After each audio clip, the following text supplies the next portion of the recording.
Okay, let's talk about Jim Crow in the Old South. I sometimes wish that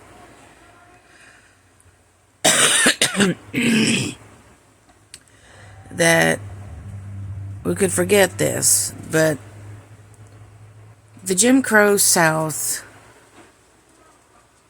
is a history lesson. A lesson that needs to be learned.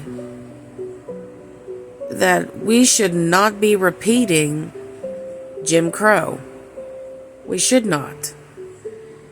Because Jim Crow was a hostile wasteland altogether. A hostile wasteland where people tormented other people. And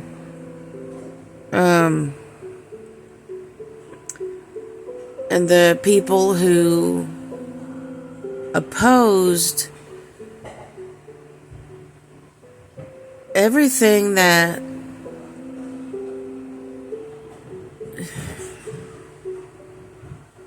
these freedom fighter people did for black people. Because these people helped black people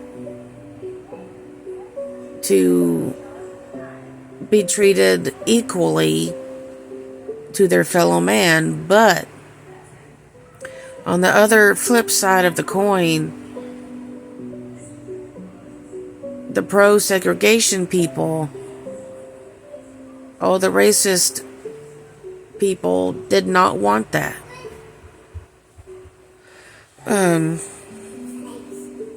Because I came across an article on Facebook about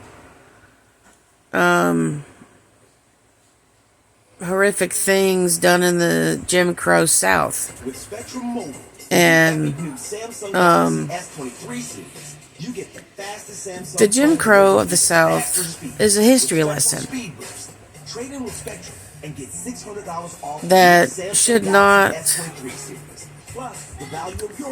should not be shelved. Should not be forgotten because people want it to be gone. Things like this, historically, should not be forgotten, but people want to forget. People want to forget these kinds of things because it's horrific. Yes, it's horrific, but your children need to know as to what to expect if Jim Crow does happen again, if the Holocaust happens again, any historical event that has happened in the past, like Jim Crow and the Holocaust, it will possibly happen again, unless we, not let it happen. But there are people out there that will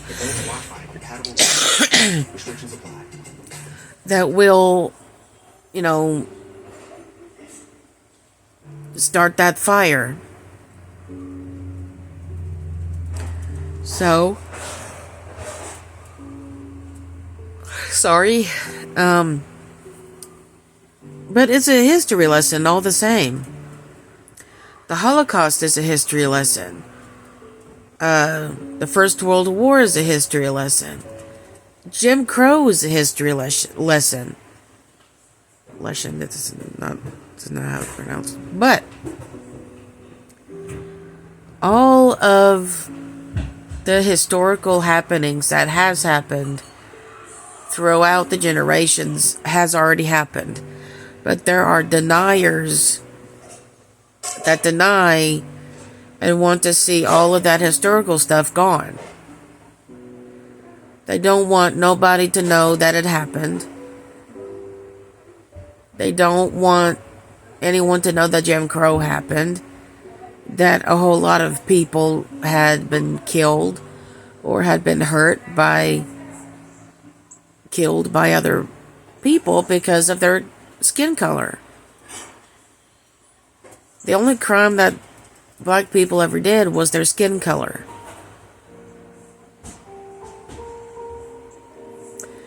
For me, I don't go around judging people for the color of their skin.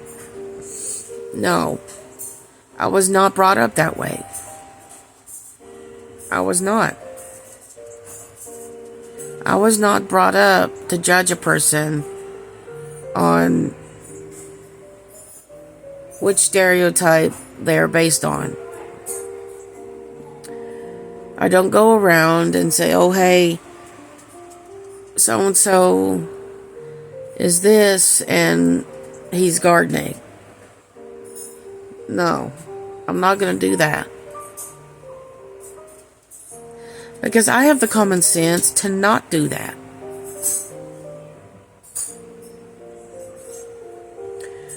But if you were raised in hate and racism, that is what you're used to.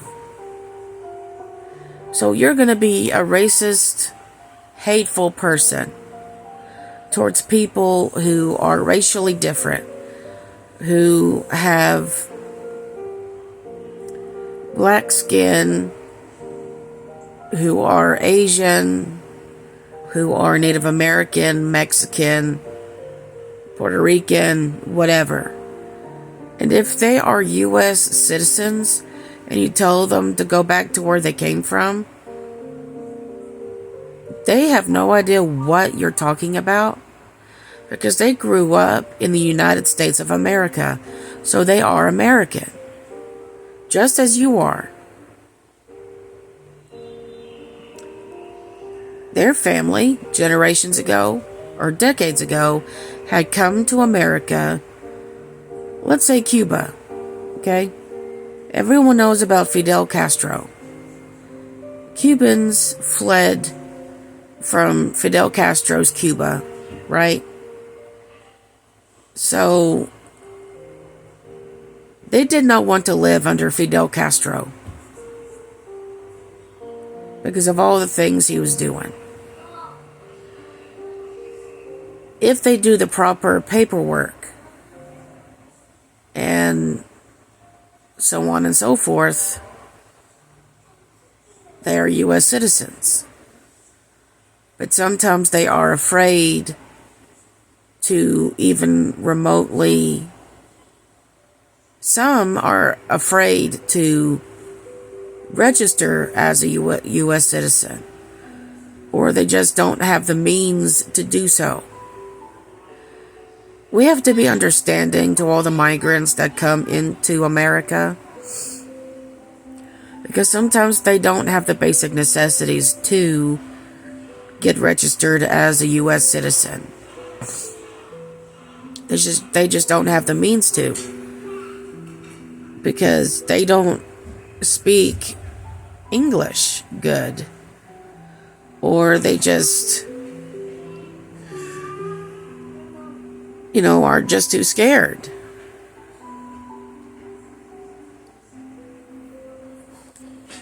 The British came here centuries ago, probably about the 1500s, 1600s roughly. 1600s. They were immigrants. So they came to America first, colonized everything, and then slowly but surely they, through the slave trade, brought the Africans, Jamaicans, Haitians, and then the Asians came. But then boom, centuries later, Jim Crow happens. And so I know this is a bunch of ramblings for me, but I just had to ramble. So